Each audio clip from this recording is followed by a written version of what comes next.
Vamos abrir as nossas Bíblias na carta de Paulo aos Colossenses.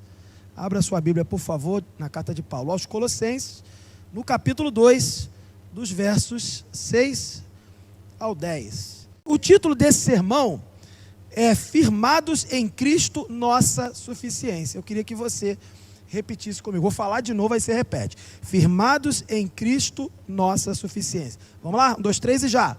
Firmados em Cristo, nossa suficiência. E agora sim eu leio o texto sagrado e os irmãos acompanham. Por gentileza, aqueles que puderem, fiquem de pé em reverência à palavra de Deus. Eu faço essa leitura e os irmãos acompanham.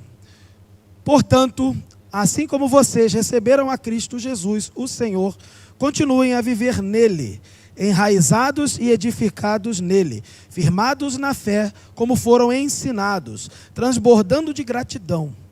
Tenham cuidado para que ninguém os escravize a filosofias vãs e enganosas, que se fundamentam nas tradições humanas e nos princípios elementares deste mundo, e não em Cristo. Pois em Cristo habita corporalmente toda a plenitude da divindade, e por estarem nele, que é o cabeça de todo o poder e autoridade, vocês receberam a plenitude. Essa é a palavra do Senhor para nós nessa noite, graças a Deus. Vamos orar? Senhor Deus, nosso Pai, mais uma vez em oração, nos dirigimos a Ti, pelo nome de Jesus, e clamamos que o Teu Espírito venha sobre nós nessa noite, para nos iluminar a verdade, nos guiar a verdade. A Tua palavra aberta diante de nós, proclamada, sendo proclamada nesta noite, que possa encontrar em nossos corações terreno fértil, para que possa frutificar, que o Senhor possa nessa noite nos transformar, nos aperfeiçoar, nos moldar ao caráter do Senhor Jesus. Que tudo aquilo, Senhor, que não Te agrada, seja hoje lançado aos Teus pés, e o Senhor possa transformar-nos para que possamos viver uma vida de boas obras, de obras que agradam ao Senhor. Que Teu Espírito fale aos corações, que toda distração nesse lugar, nessa noite, seja impedida pelo nome de Jesus. Que todas as vozes concorrentes sejam silenciadas pelo nome de Jesus. Que somente a Tua voz seja ouvida neste lugar. Que todas as demais vozes estejam agora em reverência, ouvindo, atentos à Tua voz. Senhor, muito obrigado, em nome de Jesus. Amém. Os irmãos podem se assentar. Conforme eu tinha dito, e nós já repetimos aqui o título do sermão, Firmados em Cristo, Nossa Suficiência. Essa carta de Paulo, que Paulo escreve aos Colossenses, ela é uma defesa poderosa sobre a suficiência. É uma defesa vibrante com relação a um tema fundamental da fé cristã, que é a suficiência e supremacia de Jesus. E quando você fala suficiência, supremacia, o que significaria isso? Significa que Cristo está acima de todas as coisas e que a obra que Cristo fez e continua fazendo, porque Ele virá para nos buscar, assim completando esta obra, ela é suprema e suficiente. E entender isso faz toda a diferença na nossa vida. E aqui Paulo escreve então essa carta a uma cidade, a uma igreja que está localizada numa cidade de Colossos. E essa cidade é uma cidade muito influenciada por filosofias, por ideologias, por propostas de suficiências mentirosas, enganosas. Tentativas de satisfazer o ser humano com outras ideias. Filosofias gregas e práticas de misticismo até.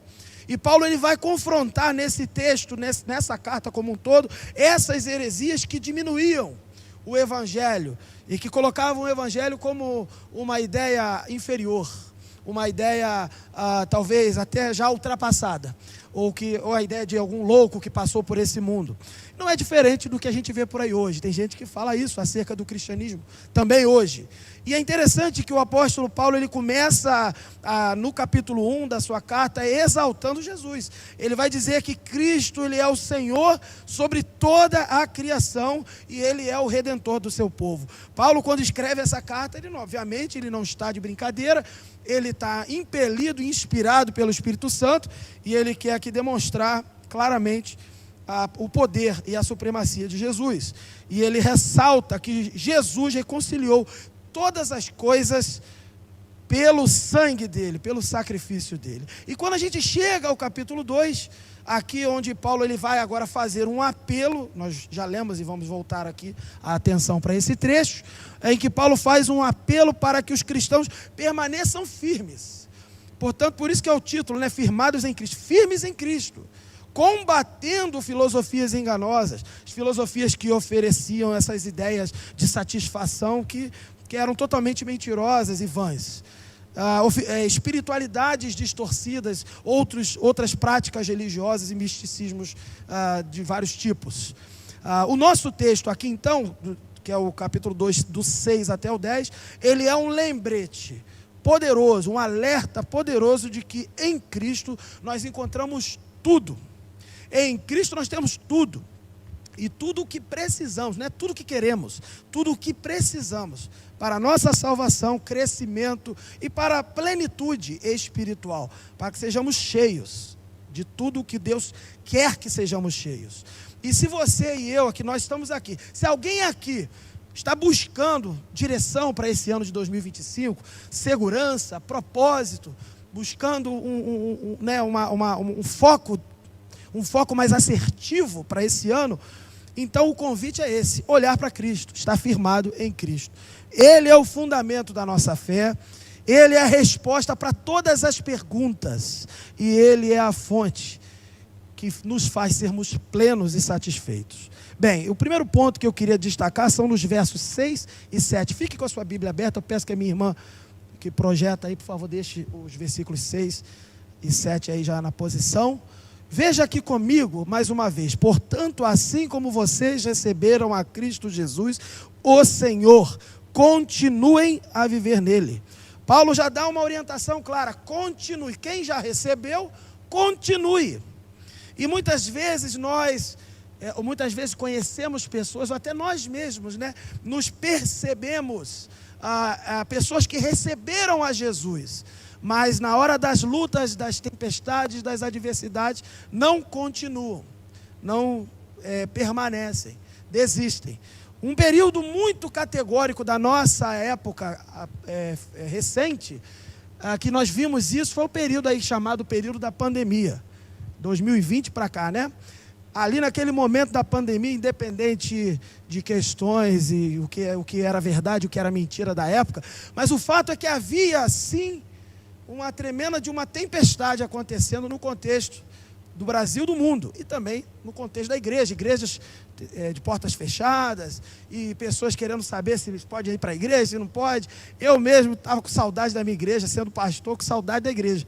E ao mesmo tempo, quando a gente viu que as coisas passaram, as igrejas abriram, as coisas começaram a voltar ao normal, percebemos que algumas pessoas ainda não voltaram. E já estamos em 2025 e eu conheço pessoas que ainda estão desaparecidas. Muitas não desapareceram da praia, não desapareceram do banco, do supermercado, mas desapareceram da igreja.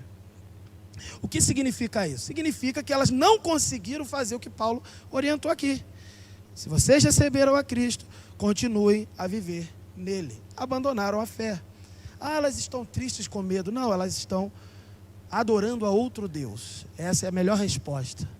E elas escolheram confiar em outra coisa, ao invés de confiar em Jesus. Bem, e aqui nesse mesmo texto, ele vai dizer então, continue a viver nele, enraizados. O que significa estar enraizado em Cristo? Significa, é a metáfora da árvore. A árvore tem raízes. E a raiz é aquela que dá sustentação inicial e alimento, onde ela busca o alimento. As árvores se firmam no solo pelas raízes. E quanto mais profundas as raízes, melhores essas árvores estão, e mais aprofundadas elas estão, e mais saudáveis elas estão. E nós devemos estar também como árvores enraizadas na fonte, que é Cristo. Aqui Cristo seria o solo, e nós, árvores que se aprofundam suas raízes em Cristo.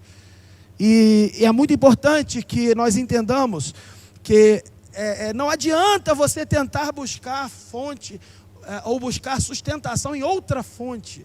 Não vai encontrar, ou vai encontrar algo provisório, parecido, que talvez agrade por um tempo, mas não vai sustentar. É igual quando eu lembro do meu filho, que aprendeu lá na escolinha a plantar o feijãozinho no algodão, e daqui a pouco aquele feijãozinho vai brotando, vai saindo aquela raizinha, e só que aquele algodão ali, aquele copinho bonitinho, não tem alimento, não tem sustento para aquela semente, aquela nova planta, e a gente precisa pegar aquela plantinha e colocar no solo. Esse copinho que não tem alimento seriam as tentativas que a gente faz de buscar sustentação, a buscar satisfação e outras coisas. Nós não vamos encontrar. Pode até brotar alguma coisa, mas rapidamente vai morrer, porque não tem vida naquele lugar. E transbordar em gratidão e edificação nele. Veja, ele fala enraizados em Cristo, edificar. Veja o edificar aí. Enraizados e edificados nele. Não basta estar firmado, mas em construção, em crescimento. Cristo nos é a fonte para estarmos firmados e dessa forma estarmos vivos, mas vivos para crescermos, para amadurecermos, para desenvolvermos, firmados nessa fé. E assim ele vai dizer, transbordando de gratidão. Edificados nele, firmados na fé, como foram ensinados, transbordando de gratidão. Quando nós estamos firmados na fonte que é Jesus, quando nós estamos crescendo, sendo edificados em Cristo, quando nós estamos firmados na fé em Cristo, que fomos ensinados, nós transbordamos de gratidão. A vida do cristão, ela não é uma vida de aparência de gratidão, de sorrisos, para demonstrar a aparência. Não, a vida do cristão é uma vida de plena gratidão. Nós não precisamos, obviamente, estar sempre sorrindo para demonstrarmos gratidão. E cuidado com aqueles que estão sempre sorrindo.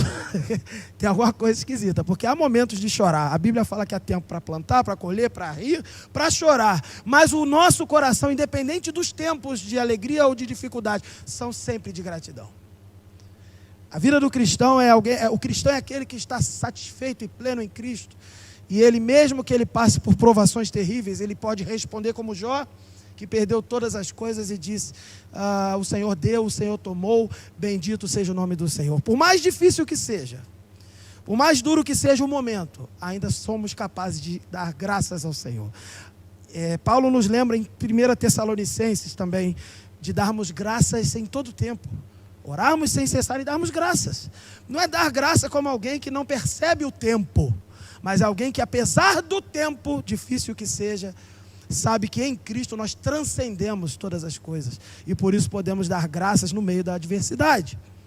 É isso que Paulo está lembrando aqui, os Colossenses, transbordando de gratidão. E temos motivos para ter gratidão, e não apenas motivos racionais, do ponto de vista intelectual, mas motivos experimentais. A nossa experiência com Cristo é uma experiência de ressurreição. O cristão, ele era um moribundo ou morto, como diz a Escritura em Efésios, que éramos mortos em delitos e pecados, mas Cristo nos vivificou, nos deu vida, nos ressuscitou. Nós andamos por aqui diferente dos outros. Os outros andam como mortos, ainda que seus corpos estejam vivos. Nós andamos de forma plena, vivos, apesar dos nossos corpos limitados. E nós podemos expressar essa gratidão, essa alegria, essa vida, e transbordar isso na vida daqueles que precisam. Veja, esse ponto, andar em Cristo, não é simplesmente dar a mãozinha para Jesus e estou andando. Não, é compreender o que significa andar com Jesus. É se permitir ser satisfeito. Ele é a fonte. Busca nele. Ele te faz crescer, amadurecer. E você está firmado numa fé, que é uma fé que é apontada e aponta para ele. E assim você transborda de gratidão. Segundo ponto. Aí Paulo vai falar no verso 8. Acompanhe comigo o verso 8. O perigo das filosofias humanas.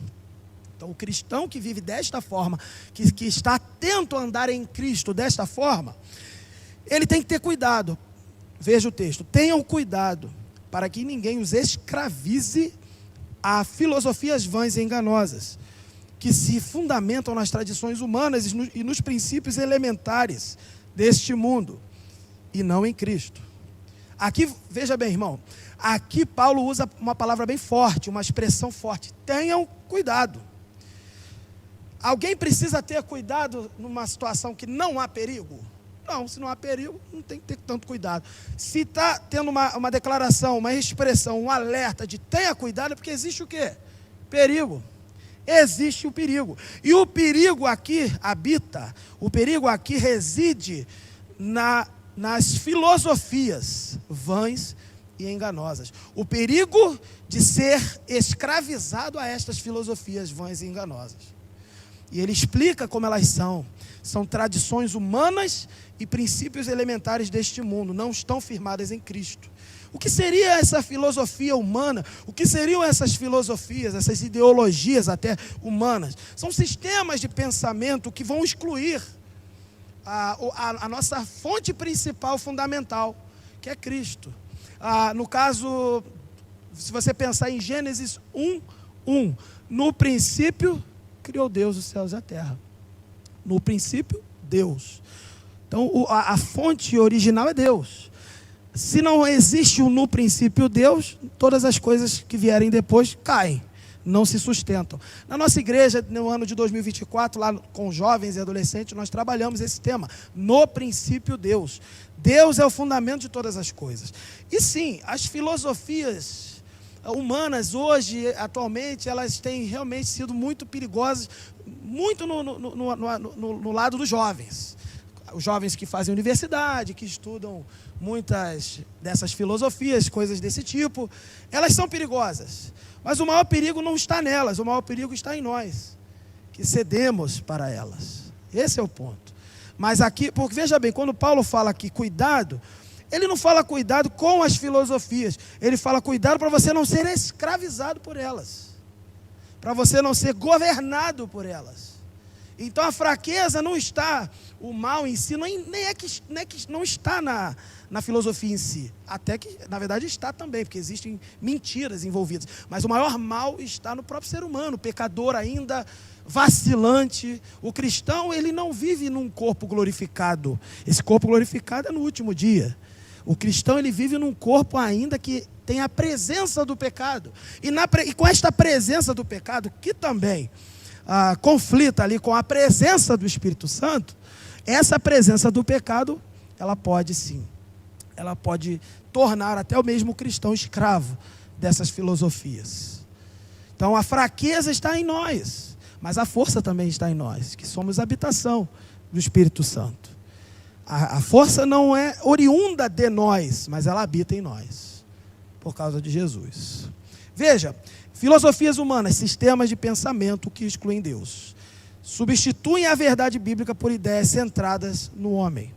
Paulo vai dizer que em Romanos, o ser humano ele prefere a mentira em detrimento da verdade. Ele escolhe a mentira e ele sufoca, ofusca, afoga a verdade. A verdade de Deus, que é perceptível por todos os lados que vemos. A gente chama de revelação geral da natureza, a criação de Deus e tudo que nós vemos aponta para Deus. Paulo vai dizer em Romanos que os atributos de Deus, os atributos invisíveis de Deus são vistos claramente, mas ainda assim os seres humanos optam, escolhem, apesar da percepção clara de Deus ao seu redor, eles optam pela mentira. Eles querem apagar, esconder essa verdade, ofuscar, sufocar. Tira isso da minha frente, porque eu quero a mentira. Portanto, a fraqueza está em nós. A fraqueza está no ser humano, na natureza carnal do ser humano. Aqui Paulo também vai falar sobre tradições humanas, ou tradições religiosas, ou coisa do tipo. Tradições são costumes que distorcem o evangelho, adicionando regras, fardos desnecessários. Naquele tempo haviam debates teológicos até, porque o cristianismo estava em pleno desenvolvimento. E havia uma heresia muito conhecida da época, chamada gnosticismo. Uma heresia que não aceitava que Jesus Cristo era homem, era só Deus, ele era espírito, que a matéria, segundo aquela filosofia e tradição esotérica e mística, aquilo é Jesus. Então a matéria era ruim, a matéria era pecaminosa, era má. Então não era possível que o Filho de Deus viesse na forma de um homem. Eles negavam essa vinda de Cristo humano, apenas um ser espiritual, divino, coisa do tipo. E é por isso que a gente vê aqui Paulo combatendo isso. Nós vamos falar mais um pouco, João também combatendo isso. E são filosofias que podem parecer distantes de nós, mas elas viajaram 2000 anos e continuam no nosso meio. Não da mesma forma, não com a mesma roupagem, mas as filosofias do nosso tempo, que nós lutamos e combatemos. Não vou dar nomes, não estou aqui para isso. Mas essas filosofias que nós combatemos nas universidades e outros lugares aí, essas filosofias, elas são oriundas todas desse problema original, lá do tempo de Paulo, do tempo da igreja primitiva.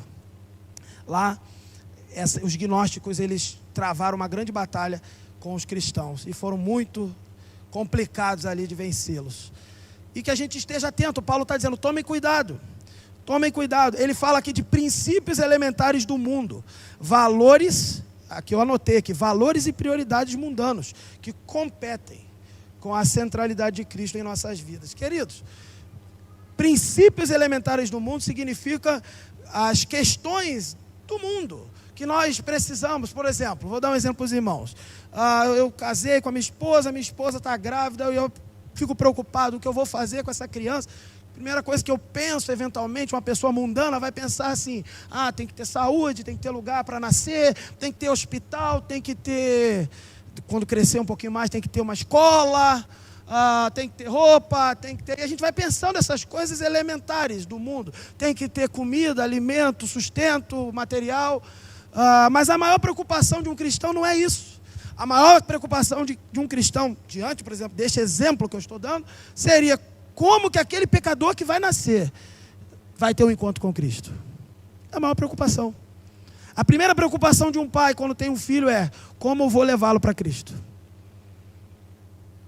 Como Deus vai me ajudar a levá-lo para Cristo.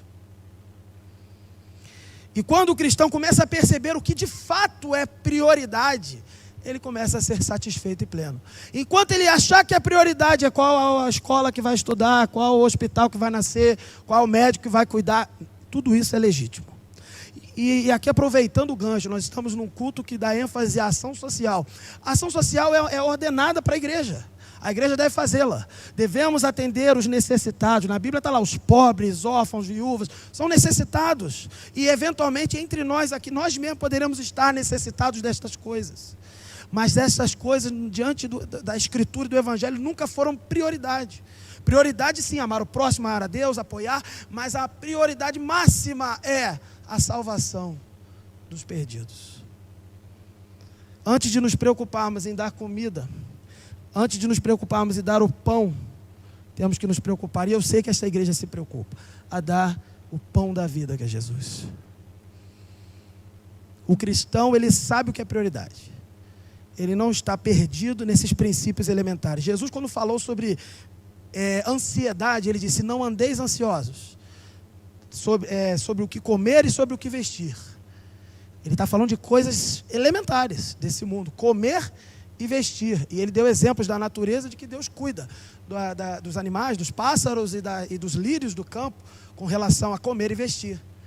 E ele diz assim, ele dá essa ordem, não andem ansiosos, então é uma questão de obediência, de confiar em Deus, não andar ansioso.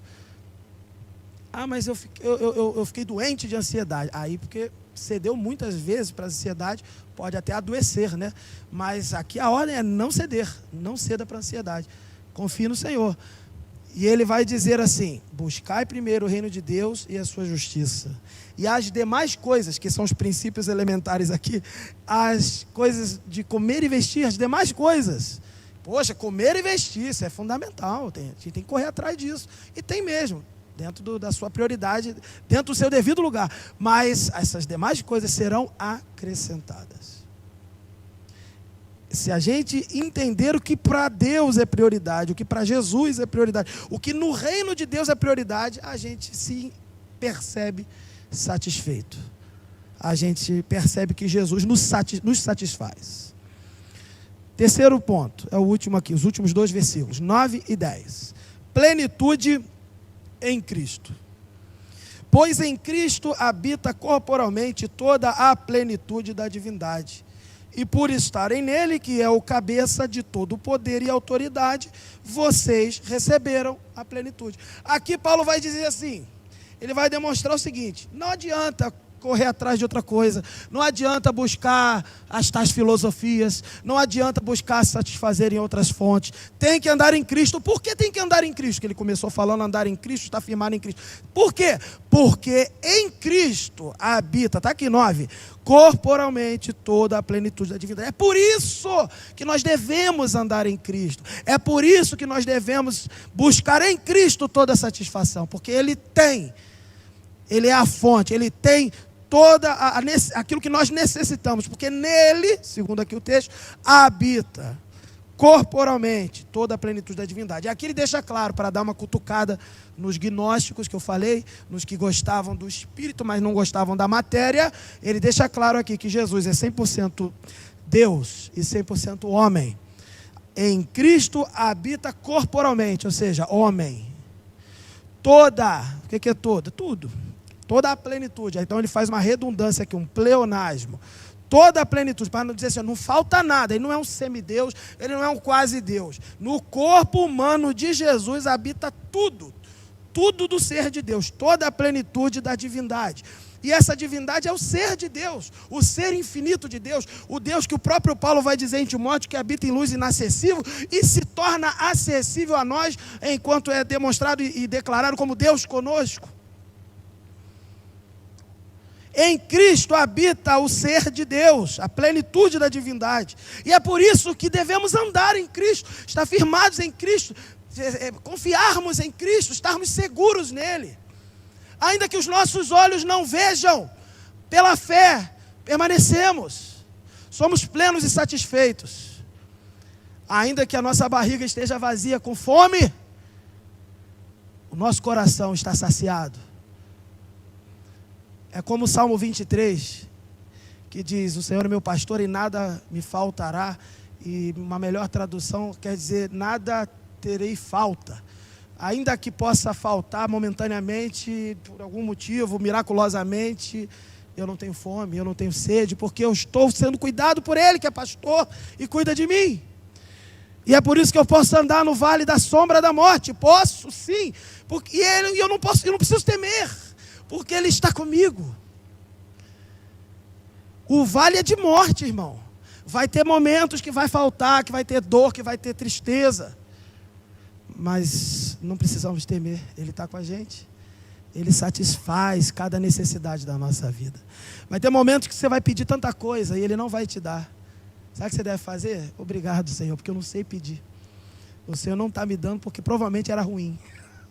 Entender que Ele sabe o que é melhor, Ele governa sobre todas as coisas. Ele tem um amor tão poderoso, um amor tão maravilhoso, que olhou para nós enquanto ainda éramos inimigos dEle.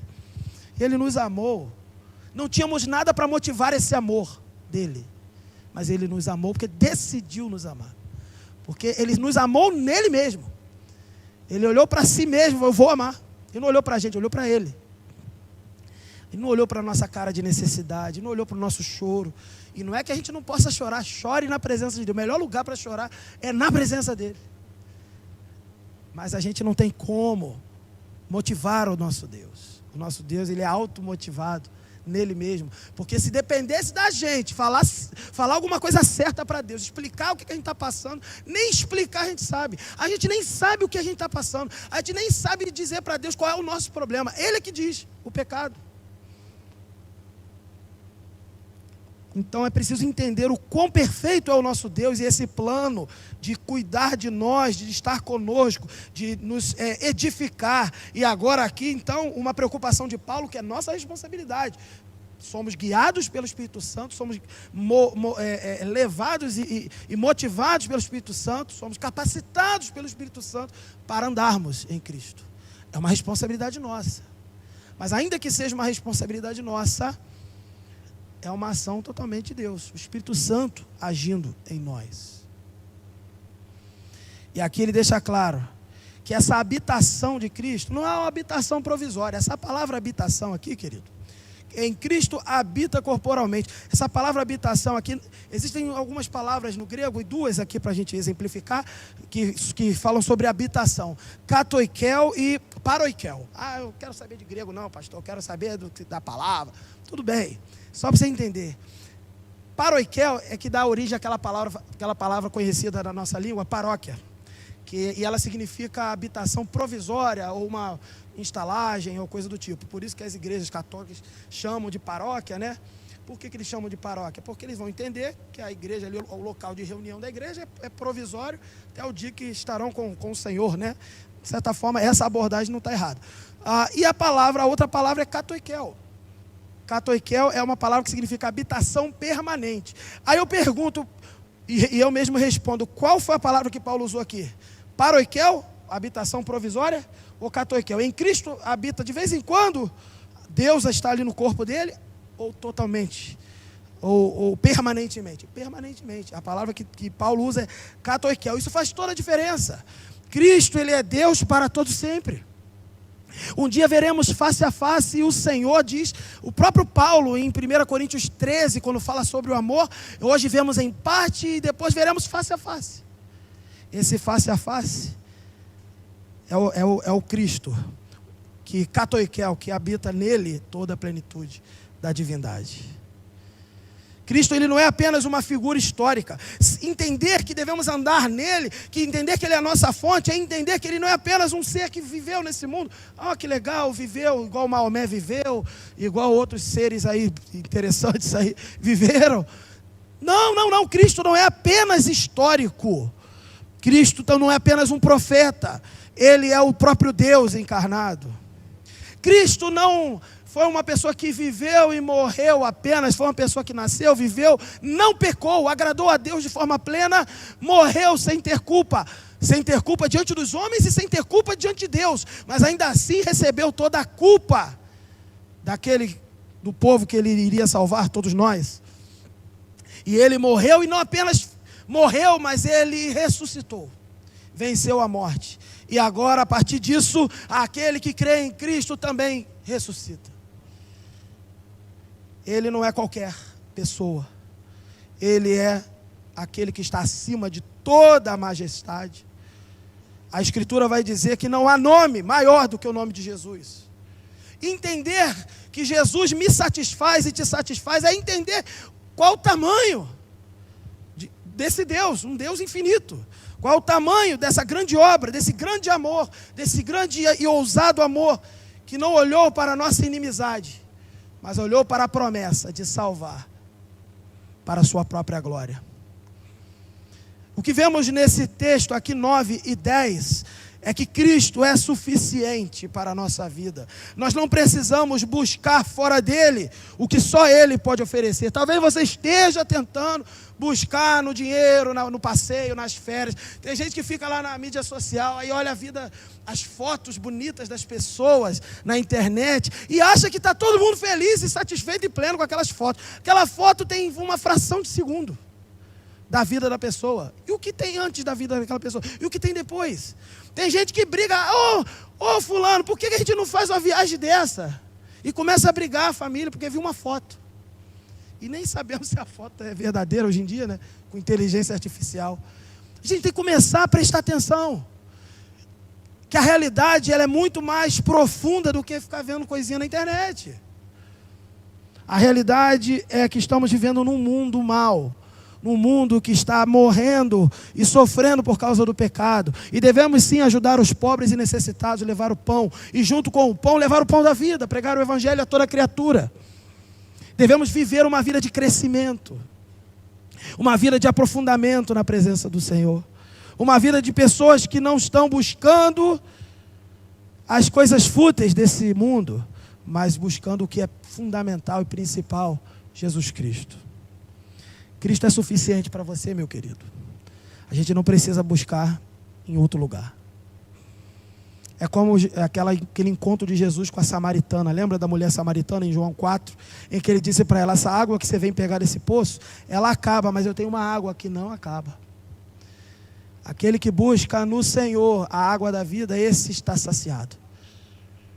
Mas aquele que continua insistindo em buscar água em poços, as águas acabam, os poços secam e a sede continua. Só Jesus para nos satisfazer. O que vemos aqui é que Cristo, ele é perfeito e nos promete nos levar à perfeição. Em Cristo nós somos plenos, completos, e assim atingiremos essa perfeição. Ele preenche todas as lacunas da minha e da sua vida. Aí eu sinto falta de uma pessoa na minha vida que morreu. Eu entendo, faz falta, mas Cristo satisfaz. É Cristo que vai satisfazer. Eu sinto falta eu queria ter tido mais dinheiro, eu queria ter tido uma carreira melhor, eu queria, até aquela música que gravaram há muito tempo atrás, queria ter feito isso, queria ter feito aquilo, queria, a gente quer tanta coisa, mas é Cristo que nos satisfaz. Que a nossa vida não seja uma vida de arrependimentos, de não termos buscado satisfação em Cristo, mas que a nossa vida seja uma vida de gratidão eterna, porque somos plenos em Cristo, independente das circunstâncias. O mundo de pernas para o ar, o mundo de ponta cabeça, não importa. Em Cristo nós somos satisfeitos. O que vemos aqui é que Cristo domina todas as coisas, que Cristo é o cabeça da igreja e Ele está na ponta, no alto. Ele é o cabeça de todo o universo, de todo o poder. É por isso que Ele disse em Mateus 28:18, para ali dar a grande comissão para a igreja, dizer para a igreja, vão e preguem o evangelho a toda criatura, vão por todo mundo e façam discípulos. Ele disse primeiro assim, todo poder me foi dado, no céu e na terra. Aí sim ele disse, portanto vão e façam discípulos. Cristo tem todo o poder. Nós não estamos falando de sermos satisfeitos de forma provisória, mas de forma permanente. 3 lições finais para a gente. Primeira, anota aí se você puder, devemos aprofundar nossa vida espiritual. O que significa aprofundar a nossa vida espiritual? Significa andar com Cristo, fortalecer as suas raízes, as nossas raízes nele, exercitar a gratidão e rejeitar as distrações espirituais até que podem vir na nossa vida. Segunda lição para a nossa vida. Devemos ter unidade pelo Evangelho. Como assim? Devemos proclamar, viver e proclamar agora a suficiência de Cristo. Não devemos pregar um Cristo mais ou menos por aí. Nós devemos viver plenamente Cristo em nossa vida. É isso que Paulo está falando. Ande em Cristo, firmado em Cristo, edificado por Ele, sustentado por Ele, para proclamar esse Cristo. Não adianta adocicar Jesus. Não adianta chegar lá, eu vou botar um Jesus mais arrumadinho, que o pessoal não vai querer. É isso mesmo, o ser humano não quer Jesus. Pregue Jesus. Porque a ovelha, a verdadeira ovelha, reconhece a voz do seu pastor. Ela vai identificar o verdadeiro Jesus. A verdadeira ovelha vai querer Jesus. Não mude, não ajuste. Pregue a suficiência. Proclame Jesus Cristo.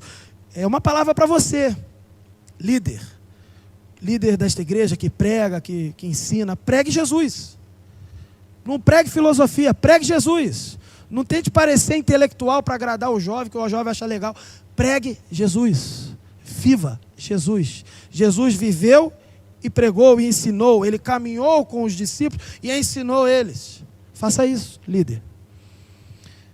Proteja o seu rebanho. Jesus cuidou dos seus. Cuide dos seus. Você que cuida de pessoas, cuide. Mas cuide em Cristo. Não é cuide apenas penteando o cabelo, dando uma comidinha. Faça isso, é importante. Mas para que ele esteja bem, para saber quem é Jesus. Não adianta pentear o cabelo, arrumar, dar uma comidinha. Ele está ali, aliviado, e não conhecer Jesus. Ele vai arrumadinho para o inferno. Não faça isso. Pregue Jesus. Pregue Jesus. Proteja o seu povo pregando Jesus. Promova uma cultura de gratidão. Viva em gratidão e promova a gratidão. A igreja do Senhor, ela vive em gratidão, celebrando gratidão. Gratidão pela salvação, gratidão pela suficiência de Cristo, gratidão pelo sustento. Ação de graças em todo o tempo. Que as nossas ações de graças sejam visíveis. O mundo vai de mal a pior. Nosso país está começando aí, até o meio do ano vai dar uma piorada também, pelo que estão prevendo. Não sei o que vai acontecer. Não sei. Eu só sei que o cristão, ele está ali colaborando, participando, pregando Jesus e sendo grato. A gente vai parecer doido, mas é isso mesmo. O mundo de mal a pior é a gente feliz, porque a gente tem Jesus. A gente tem Jesus. Mas a gente não é desconectado da realidade, não. Está lá cuidando. A ação social está lá ajudando. E está lá evangelizando. Terceira e última lição. Nós devemos seguir a verdade. As pessoas buscam muitas coisas para a sua satisfação. Examine o que você está buscando. Avalie se o que você está buscando é o que Deus manda buscar. Avalie se você está dizendo assim, eu preciso precisa mesmo. Será que a Bíblia diz que precisamos mesmo disso? Acho que não. Muitas vezes não. Quantas vezes eu disse para minha esposa, eu preciso disso. E ela falou, na Bíblia não está escrito isso. Era verdade, então parei, não estou mais precisando. A gente tem que começar a examinar, desconfiar da gente. A gente só está feliz quando tem isso, quando tem aquilo. A gente tem que estar feliz em todo tempo. No sentido de que a gente tem alegria plena em Cristo. Alegrem-se sempre. 1 Tessalonicenses 5, 18, 17, 18. Alegrem-se sempre. Como é alegrar-se sempre? É estar satisfeito em Cristo. Cuidado, você está procurando o quê? Achando que vai ficar feliz com aquilo? Não vai. Vai ficar feliz 5 minutos. Até a hora que acabar a bateria. Até a hora que acabar lá a energia. E na verdade vai passar e você vai ver, acabou. E é verdade. Agora alegria para sempre, Jesus. Entenda o que Jesus oferece. Ele não oferece apenas filosofia para você achar agradável intelectualmente. E tem coisa boa de filosofia na Escritura. Tem. O Evangelho, enquanto filosofia, é muito interessante. Mas ele não oferece apenas filosofia. Ele oferece vida eterna. Aquele que busca o Senhor e compreende essas filosofias do mundo e vê como o Evangelho também, enquanto filosofia, é tão poderoso, aquele que estuda o Evangelho, ele se rende, ele se joga no chão, se prostra diante do Senhor, ele adora o Senhor. Ele não é apenas um estudioso, ele é estudioso, mas um estudo que o leva à devoção e adoração diante de Deus. Aquele que só gosta de estudar e não se prostra diante do Senhor, não compreendeu, não está compreendendo Deus. Está adorando o ato de estudar, mas não está adorando a Deus. O cristão, ele deve ser estudioso, deve buscar a verdade, deve entender toda essa filosofia mundana, o que ela fala, o que o Evangelho fala, deve pesquisar tudo para se render diante de Jesus, para reconhecer a supremacia e satisfação que só há em Jesus. Para concluir, meus irmãos, esse texto ele nos confronta com uma verdade poderosa. Em Cristo temos tudo. Portanto, se temos tudo em Cristo, não há razão para buscarmos em outro lugar. Não há razão, porque Ele é suficiente para salvar, para transformar e para sustentar a minha e a tua vida. Amém? Como é possível, irmãos, a gente, sabendo disso, sabendo que Cristo é suficiente, a gente se permitir se distrair ainda com outras coisas, filosofias e outras ideologias ou outras distrações numa cidade tão maravilhosa dessa, com praia, com tanta coisa, a gente se permitir distrair com outras coisas. Imagine alguém que viaja pelo deserto, imagine isso, alguém viajando pelo deserto e com sede, totalmente ali necessitado, ele encontra uma fonte de água pura, cristalina nesse deserto. Seria totalmente loucura essa pessoa ignorar essa fonte para tentar cavar poço. E às vezes a gente vê que o ser humano é assim. Ele encontra a água cristalina em Jesus e ele prefere cavar poço na areia, poço seco. E Cristo está aqui. Cristo está ao nosso dispor ainda, diz a Escritura. Buscai ao Senhor enquanto se pode achar, invocai-o enquanto está perto. E tem gente cavando poço seco e Jesus está disponível para nós. Essa pessoa é louca e nós precisamos ajudar, apontar a direção, mostrar para elas: Jesus, aqui Jesus, está aqui do seu lado, Jesus, está aqui, prega o Evangelho, aponta Jesus para ele. Você quer ser feliz? Quero, então busque Jesus. Jesus garante felicidade, mas não é essa aí que você está imaginando, não. Ele garante uma felicidade superior, totalmente diferente. O mundo caindo aos pedaços e você está feliz, você está satisfeito, você está pleno. Aliás, ele não nos promete a felicidade mundana, ele nos promete satisfação para toda a eternidade. É isso que ele nos promete e garante. Uma palavra para você, meu querido amigo visitante, que talvez esteja aqui ou acompanhando pelo vídeo. e você talvez não tenha tomado uma decisão por Jesus, não tenha entendido ainda que Jesus é o motivo pelo qual nós estamos aqui. Não tenha entendido que Jesus de fato é a salvação. Uma palavra para você. Deus está te chamando. Essa palavra que você está ouvindo não é à toa. Deus quer que você se entregue a Ele. A plenitude que você busca só pode ser encontrada em Jesus. Não adianta procurar em outro lugar. Vá rodar e não vai encontrar. Ele é o único caminho para a paz verdadeira, meu querido amigo. Não adie sua decisão. Entregue sua vida para Jesus agora. Receba a plenitude do Espírito. Receba a plenitude que só Ele pode oferecer.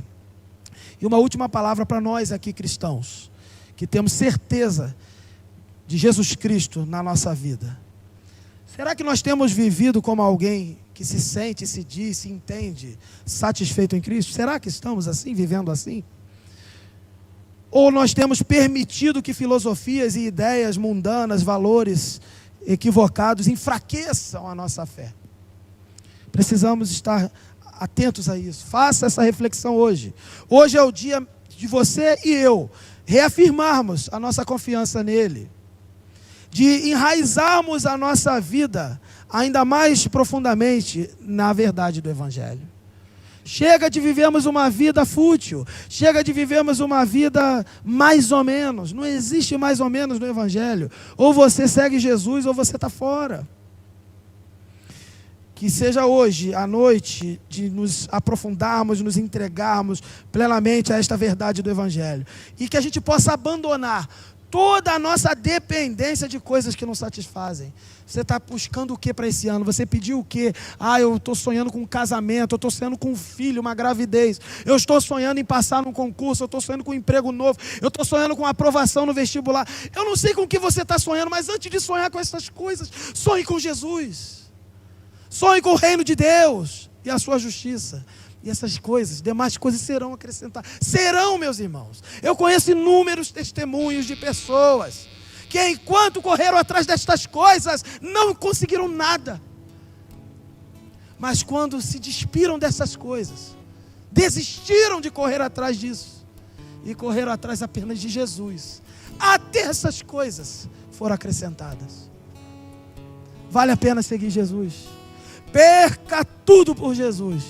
Se você perder tudo por Jesus, você ganhou tudo. Se você quiser ganhar tudo e esquecer Jesus, você não ganhou nada. Que a gente possa sair daqui hoje não apenas como ouvintes da palavra, mas como alguém que foi impactado e passa a ser praticante dessa palavra. Que a nossa vida seja uma eterna proclamação de que Cristo é tudo o que precisamos. Talvez não era o que queríamos, porque nem sabemos querer, mas é tudo o que precisamos. E que para tanto o Senhor nos abençoe.